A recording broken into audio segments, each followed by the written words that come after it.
Hello and welcome students, আশা করি তোমরা সকলেই খুব ভালো আছো। জ্ঞান জ্যোতি কোচিং সেন্টার পক্ষ থেকে তোমাদের সবাইকে আরেকবার স্বাগত।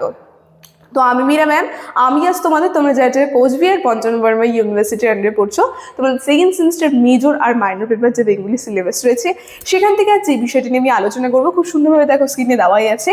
রামমোহন রায়ের যে বিতর্কমূলক 4টি গ্রন্থ রয়েছে সেই গ্রন্থের নাম এবং তার গ্রন্থগুলি সম্পর্কে কিন্তু আমি আজ ক্লাসে আলোচনা করবো এবং তোমাদের বুঝিয়ে দেবো। ঠিক আছে, ক্লাসটা অবশ্যই শুরু থেকে শেষ অবধি তোমরা দেখার চেষ্টা করবে। তবে ক্লাসটা শুরু করার পূর্বে আগে খুবই একটা গুরুত্বপূর্ণ ইনফরমেশন তোমাদের সঙ্গে আলোচনা করে দিয়ে যাই।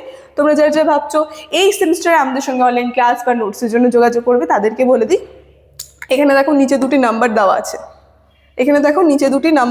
আছে। এই নাম্বার দুটি হচ্ছে আমাদের Gyan Jyoti coaching centre official helpline number. যে কোনো একটি নাম্বারের মধ্যে কল করে নিয়ে কিন্তু আমাদের সঙ্গে যোগাযোগ করে নিতে পারবে। ঠিক আছে, তার সঙ্গে তোমাদের বিভিন্ন সেমিস্টারের কোর্স ফি কী কী আছে সেটা বলে দিচ্ছি। যারা মেজরের আছো তাদের জন্য কোর্স ফি রাখা হচ্ছে 1199, আর যারা মাইনর কোর্সের আছো তাদের জন্য কোর্স ফি আছে 699।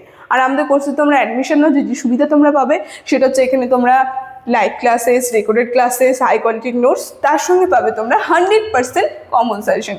এই সবগুলো সুবিধা কিন্তু তোমরা একসাথে পেয়ে যাচ্ছ। ঠিক আছে, এই ইনফরমেশনই দেওয়া ছিল। এখন আমি ক্লাসের আলোচনায় চলে যাচ্ছি। দেখো, প্রথমে বলেছি আজকে আমি যে বিষয়টি নিয়ে আলোচনা করব সেটা হচ্ছে রামমোহন রায়ের 4টি বিতর্কমূলক যে গ্রন্থ রয়েছে সেগুলোর নাম এবং তার গ্রন্থগুলি সম্পর্কে আলোচনা। কি বলছে দেখো, একটু এখানে স্পেলিং ঠিক মিস্টেক আছে, ঠিক করে নেবে। বলছে রামমোহনের বিতর্কমূলক 4টি গ্রন্থ হচ্ছে ভট্টাচার্যের শহীদ বিচার, এটা হচ্ছে প্রথম গ্রন্থ। ঠিক আছে, তার লেখা প্রথম গ্রন্থ। তারপরে দেখো সালগুলো সাইডে দেওয়া আছে।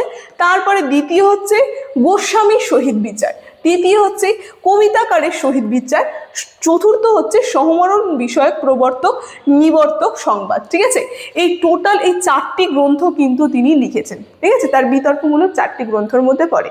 এখন এই গ্রন্থের বিষয়গুলো কি কি আছে সেটা জেনে নিই, আবার তার বাংলা গদ্য সাহিত্যে কতটা অবদান রয়েছে সেটা সম্পর্কে জেনে নিই। দেখো কি বলছে, তোমরা কিন্তু এই জায়গাটা একটু বেশি ভালো করে দেখবে, কারণ এটা কিন্তু তোমাদের শর্ট কোশ্চেনের মধ্যে এসে থাকে যে রামমোহন রায়ের বিতর্কমূলক গ্রন্থ এবং তার গ্রন্থগুলি সম্পর্কে আলোচনা। দেখো কি বলছে, মিশনারিদের পর রামমোহন রায় বাংলা গদ্যকে কয়েক পদক্ষেপ এগিয়ে নিয়ে গিয়েছিল। মানে মিশনারি যারা ছিল, বিদেশ থেকে যারা আসছিল, তাদের পর কিন্তু এই রামমোহন রায় বাংলা গদ্য সাহিত্যকে আরো কয়েক পদক্ষেপ এগিয়ে নিয়ে গেল। এবং কি বলছে, রামমোহন রায় ভারত পথিক, এই যে উপাধিটা, এই জায়গাটা একটু ভালো করে দেখবে। ভারত পথিক এই উপাধিতে কিন্তু রাজা রামমোহন রায়কে ভূষিত করা হয়েছিল। এই তোমাদের কিন্তু শর্ট কোশ্চেনের মধ্যে এভাবে এসে থাকে যে ভারত পথিক উপাধি কাকে দেওয়া হয়েছিল এবং কে দিয়েছিল। ঠিক আছে, সেটা বলছে। দেখো যে রবীন্দ্রনাথ এই বিষয়ে মন্তব্য তার যথার্থই ছিল। রবীন্দ্রনাথ কিন্তু রামমোহন রায়কে এই উপাধি দিয়েছিলেন। এবং কি বলছে যে রামমোহন সমাজ সংস্কারের পাশাপাশি বেশ কিছু সংস্কারমূলক বইও লিখেছেন, ফলে সাহিত্যে শিল্পশ্রী ও কাব্য সুষমা তার রচনায় কিন্তু অনুপস্থিত। মানে বেশ কিছু সমাজ সংস্কার তার পাশাপাশি আরো বেশ কিছু গ্রন্থ লেখার মধ্যে কিন্তু তিনি মন দিয়েছিলেন। এবং কি বলছে, তবুও ঈশ্বরগুপ্ত লিখেছেন যে দেওয়ানজি লেখার মনের অভিপ্রায় ও ভাবকল অতি সহজে স্পষ্টরূপে প্রকাশ পাইত, এর জন্য পাঠকেরা অনায়াসে হৃদয়ঙ্গম করিতে পারতেন। মানে তার যে লেখা, সেই লেখার মধ্যে এত সুন্দরভাবে তিনি সহজ সরল ভাষায় আর কি লিখতেন। ঠিক আছে, বা তার ভাব এত স্পষ্টভাবে তিনি প্রকাশ করতেন, যে কারণে প্রত্যেকটা পাঠক যে আছে তারা কিন্তু খুব সহজেই সেই বিষয়গুলোকে হৃদয়ঙ্গম করতে পারতো। ঠিক আছে, তারপর কি বলছে, কিন্তু সে লেখার শব্দের বিশেষ পরিপাট্য রয়েছে, তাই বলে খুব সহজ সরল ভাব সহজ বলে লেখার মধ্যে কিন্তু একটা পরিপাট্য আছে। মানে লেখার মধ্যে একটা সুন্দর বিষয়, তার মধ্যে যে পরিপাট্য, সেই জিনিসটা কিন্তু আমরা লক্ষ্য করতে পারবো। তার মধ্যে কিন্তু ত্রুটি ছিল না, ও তাদৃশ্যটাও কিন্তু আর কি মিষ্টতা ছিল তার লেখার মধ্যে। তারপর দেখো কি বলছে, রামমোহন রায় প্রথমে কিছু গ্রন্থ অনুবাদে নজর দিয়েছিলেন। একটুক্ষণ আগে বললাম তার গ্রন্থগুলির নামগুলো আলোচনা করলাম।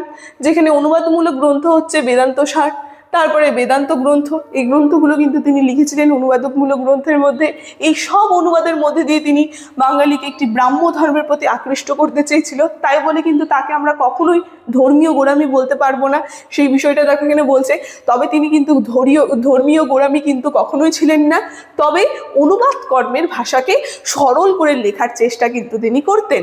বহু ক্ষেত্রেও গম্ভীর থেকে গেছে, যেখানে আসলে তা ছিল যুগরুচির প্রভাব। মানে তার এই কারণটার আসল কারণ হচ্ছে সেই তৎকালীন সময় যে যুগ, সেই যুগরুচির প্রভাব কিন্তু তার লেখার মধ্যে পড়েছিল।